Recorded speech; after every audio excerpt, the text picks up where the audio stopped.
प्रधानमंत्री नरेंद्र मोदी ने राहुल गांधी और अखिलेश यादव पर जोरदार पलटवार किया है। उन्होंने राहुल गांधी को उसी अंदाज में जवाब दिया जिस अंदाज में राहुल गांधी ने महिलाओं के खाते में खटाखट पैसे आने की बात कही थी। प्रधानमंत्री नरेंद्र मोदी ने दावा किया है कि 4 जून के बाद राहुल गांधी विदेश चले जाएंगे और विपक्ष का गठबंधन पूरी तरह से बिखर जाएगा।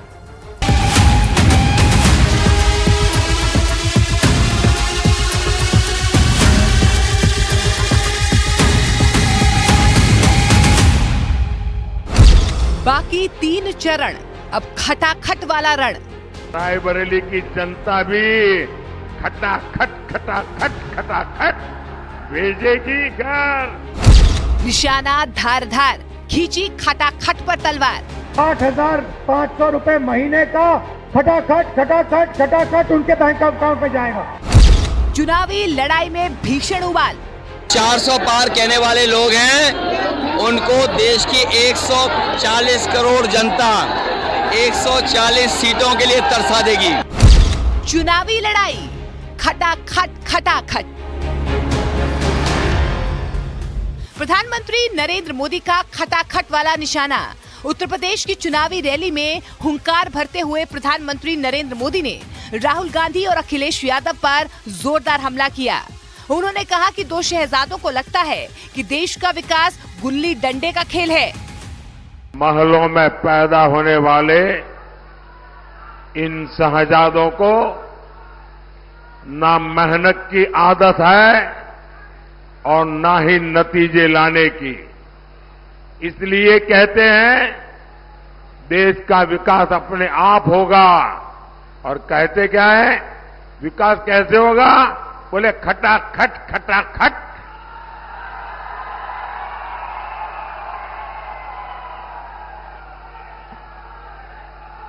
ये सोचते हैं भारत आत्मनिर्भर अपने आप बन जाएंगे और कोई पूछता है तो कैसे, तो बोले खटाखट खटाखट।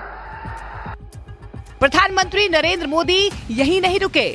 उन्होंने अखिलेश यादव और राहुल गांधी पर तंज कसते हुए कहा कि उनसे कुछ भी पूछे तो वो कहते हैं खटाखट होगा।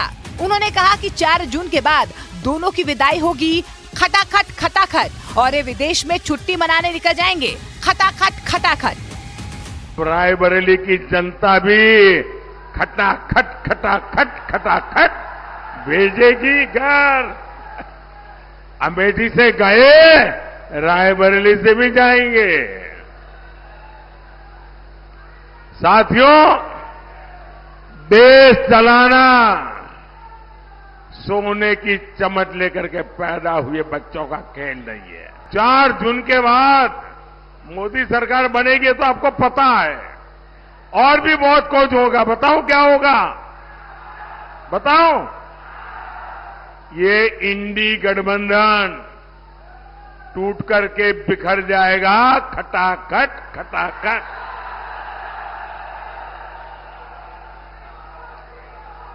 पराजय के बाद बलि के बकरे को खोजा जाएगा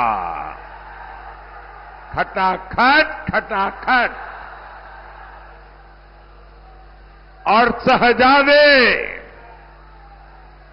चाहे वो लखनऊ वाले शहजादे हो या दिल्ली वाले, ये शहजादे गर्मी की छुट्टियों पर विदेश निकल जाएंगे खटाखट खटाखट।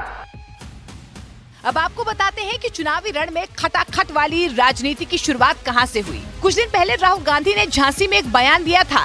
उन्होंने कहा था कि महिलाओं के खाते में हर साल 1 लाख रुपए भेजे जाएंगे, यानी हर महीने 8500 रुपए खाते में खटाखट जाएगा। 1 लाख रुपए साल का, 8,500 रुपए महीने का खटाखट खटाखट खटाखट उनके बैंक अकाउंट में जाएगा।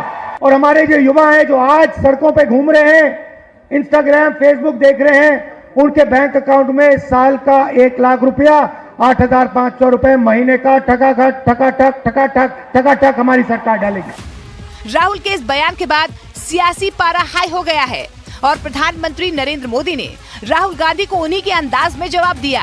प्रधानमंत्री नरेंद्र मोदी ने भी दावा किया कि एक बार फिर एनडीए की सरकार बनेगी और इंडिया गठबंधन का सपना बिखर जाएगा।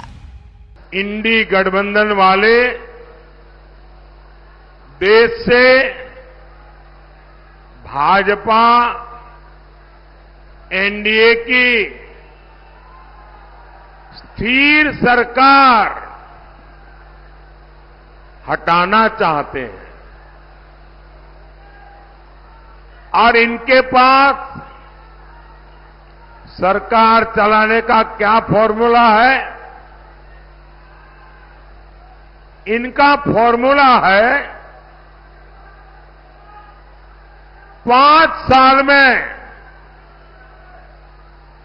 5 पार्टियों के 5 पीएम बनाएंगे, यानी हर साल एक नया पीएम। फिलहाल चुनावी लड़ाई में खटाखट चढ़ा पारा अभी तो थमता दिख नहीं रहा है। अभी इस पर और सियासी दंगल होगा और खटाखट वार और पलटवार होंगे।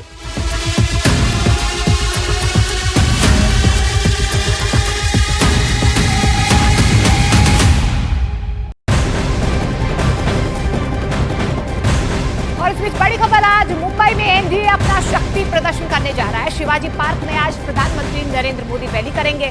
शाम करीब 6:45 बजे होने वाले इस रैली में मुख्यमंत्री एकनाथ शिंदे, मुख्यमंत्री देवेंद्र फडणवीस, उप मुख्यमंत्री अजीत पवार और महाराष्ट्र के नवनिर्माण सेना के अध्यक्ष राज ठाकरे भी यहां पर मौजूद रहने वाले हैं। बीजेपी इस रैली में 2 बड़े दांव खेलने की तैयारी कर रही है।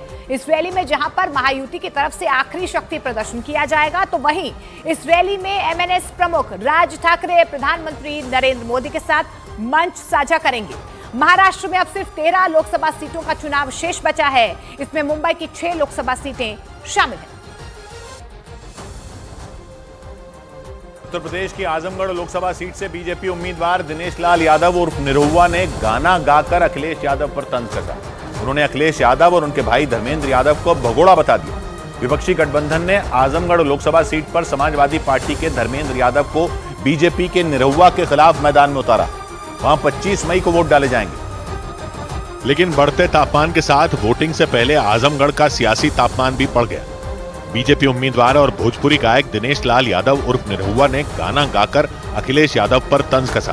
जब भौजी आवे चाहे भैया, होई आजमगढ़ जम के लड़ैया, आर होई चाहे पार फैसला अटल रहे, अखिलेश हुए फरार निरहुआ डटे। निरहुआ ने अखिलेश और उनके भाई धर्मेंद्र यादव को भगोड़ा तक बता दिया। आजमगढ़ ने उनको भगोड़ा घोषित कर दिया। दोनों भाई भगोड़े हैं। 2019 के चुनाव में इस सीट पर समाजवादी पार्टी के अध्यक्ष अखिलेश यादव ने जीत हासिल की थी, लेकिन 2022 में उत्तर प्रदेश विधानसभा चुनाव के बाद उन्होंने इस्तीफा दे दिया था। इसके बाद आजमगढ़ में उपचुनाव कराए गए थे और अखिलेश यादव ने अपने चचेरे भाई धर्मेंद्र यादव को आजमगढ़ का किला बचाए रखने की जिम्मेदारी दी थी। लेकिन बीजेपी के उम्मीदवार दिनेश लाल यादव निरहुआ ने समाजवादी पार्टी के दबदबे वाली इस सीट पर बाजी पलट दी थी और जीत हासिल कर ली थी। इसी वजह से निरहुआ अखिलेश और उनके भाई धर्मेंद्र को बार बार आजमगढ़ का भगोड़ा